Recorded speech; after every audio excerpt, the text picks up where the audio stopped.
Dear students, good morning. कक्षा 7वीं, विषय SST. पहले मैंने आपको हमारा पर्यावरण के 2 पाठ करवाए हैं। अब मैंने नई पुस्तक ली है जिसका नाम है हमारे अतीत भाग 2। पाठ का नाम है 1000 वर्षों के दौरान हुए परिवर्तनों की पड़ताल। मानचित्र किसे कहते हैं? जो व्यक्ति मानचित्र या नक्शे बनाता है, जैसे 12वीं सदी के अरब भूगोलवेता अल इदरीसी और 18वीं सदी के अरब में गिवलाम्ब द लिस्ले के फ्रांसीसी मानचित्रकार ने 1720 में बनाया था। सबसे पहले हिंदुस्तान शब्द का प्रयोग 13वीं सदी में जब फारसी के इतिहासकार मिनाज ए सिराज ने किया था, तो हिंदुस्तान शब्द पंजाब, हरियाणा और गंगा यमुना के बीच में स्थित इलाकों से था। मिनहाज ने इस शब्द का प्रयोग राजनीतिक अर्थ में उन इलाकों के लिए किया था जो दिल्ली के सुल्तान के अधिकार क्षेत्र में आते थे।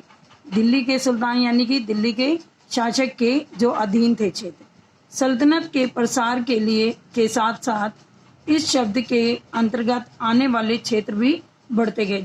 16वीं सदी के आरंभ में बाबर ने हिंदुस्तान शब्द का प्रयोग इस उपमहाद्वीप के भूगोल, पशु पक्षियों और यहाँ के निवासियों की संस्कृति का वर्णन करने के लिए किया था। यानी कि इस हिंदुस्तान शब्द का प्रयोग यहाँ के भारत में रहने वाले लोगों, पशु पक्षियों आदि के लिए किया गया था। 14वीं शताब्दी में कवि अमीर खुसरो ने भी हिंद शब्द का प्रयोग किया था। किसी भी शब्द का प्रयोग इतिहासकारों ने अलग अलग अर्थों में किया। विदेशी, अब विदेशी किसे कहते हैं? विदेशी हमारे लिए आज इसका सीधा सा अर्थ होता है कि जो व्यक्ति भारतीय न हो, लेकिन मध्य युग में या अतीत में गांव में आने वाला कोई भी अनजान व्यक्ति जो उस समाज का या संस्कृति का अंग न हो, विदेशी कहलाता था। ऐसे व्यक्ति को हिंदी में परदेसी कहते थे, फारसी में अजनबी भी कहा जा सकता है। इसलिए किसी नगर वासी के लिए वनवासी को विदेशी होता था। किंतु एक ही गांव में रहने वाले 2 किसान अलग अलग धार्मिक या जाति परंपराओं से जुड़े होने पर भी एक दूसरे के लिए विदेशी नहीं होते थे। जैसे कोई अलग धर्म को मानता है, हिंदू को, कोई मुस्लिम को मानता है, तो भी वो आपस में जातियों से अलग हो गए, लेकिन आपस में धर्म से अलग होने पर भी एक दूसरे से विदेशी नहीं होते थे। इतिहासकार किन स्रोतों का सहारा लेते हैं? इतिहासकार अब इसका पता लगाने के लिए इस काल के बारे में सूचना इकट्ठी करने के लिए या तो सिक्कों को देखते हैं, उनका सहारा लेते हैं, या शिलालेखों का, या स्थापत्य का, या लिखित सामग्री पर निर्भर रहते हैं।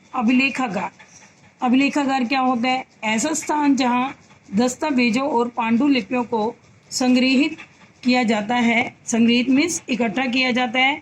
आज सभी राष्ट्रीय और राज्य सरकारों के अभिलेखागार होते हैं, जहां वे अपने अपने तमाम सरकारी अभिलेख और लेन देन के ब्यौरों का रिकॉर्ड रखते हैं। इन पांडुलिपियों तथा दस्तावेजों से इतिहासकारों को बहुत विस्तृत जानकारी मिलती है। उन दिनों छापे खाने नहीं थे, इसलिए लिपिक कहते हैं क्लर्क को, जो इसका काम करता है, या नकल नवीस देख के कॉपी को हाथ से लिखना। हाथ से ही पांडुलिपियों की प्रतिकृति बनाते थे। अगर आपने अपने मित्र के गृह कार्य की नकल उतारी हो तो आप जानते होंगे कि यह काम आसान नहीं होता था। नकल नवीस या लिपिक उसको देख के उसकी सेम कॉपी लिखते थे। और कभी कभी अपने मित्र की लिखावट आपको समझ नहीं आती, यदि आप अपने मित्र की कॉपी लाते हैं तो आपको मजबूर होकर अंदाजे से ही वो शब्द जो है आगे लगाना पड़ता है। इसी प्रकार पांडुलिपि की प्रतिलिपि बनाने में भी लिपिक छोटे मोटे हेर फेर करते चलते थे। कहीं कोई वाक्य छूट जाता था तो कहीं कोई शब्द छूट जाता था।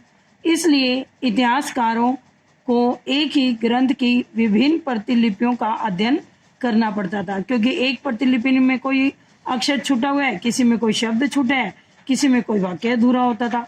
अब नस्तलिपि में जो वर्ण जोड़कर बाईं और वर्ण को जोड़कर धारा प्रवाह के रूप में लिखी जाती थी, और शिकस्त लिपि जो होती थी वो दाईं ओर अधिक सघन और संक्षिप्त और कठिन होती थी।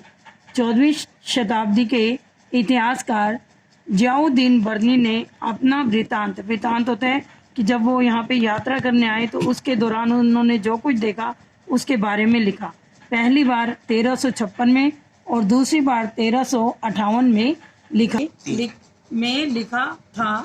दोनों में अंतर है कि 1971 तक इतिहासकारों को पहले वाले वृत्तांत की जानकारी नहीं थी, और यह पुस्तकालय, क्योंकि इसकी जानकारी क्यों नहीं मिली, क्योंकि ये किसी पुस्तकालय के विशाल संग्रह में कहीं दबा पड़ा था, तो उनको दूसरे वाले वृत्तांत की जानकारी थी।